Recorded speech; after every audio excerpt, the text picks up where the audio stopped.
VCU is committed to keeping our students, faculty, and staff informed about situations that may pose a threat to campus safety, including crimes and weather-related emergencies. The university and police department use a number of methods to share safety information, including text messages, emails, digital signs, outdoor sirens, and the VCU alert page. Text message alerts are sent when the police department and university leadership determine there is information the community needs immediately to protect itself from a potential threat. Text messages are not sent for every crime that happens near campus, only for situations that may pose an ongoing threat to the safety of the community. For example, if a crime occurs but the suspect is immediately arrested, you may not get an alert because there is no ongoing threat.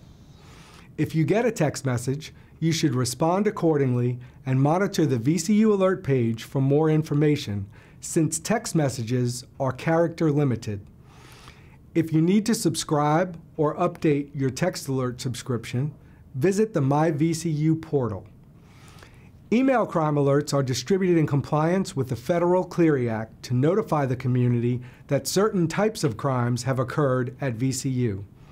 These alerts will include educational information to help the community protect itself from similar crimes. If you want to know more about crimes that occur within VCU police jurisdiction, you can check the VCU Police website for the daily crime log. Remember, safety at VCU is everyone's responsibility. Make sure you are signed up to receive alerts and take them seriously when you receive them. They are for your benefit and your protection.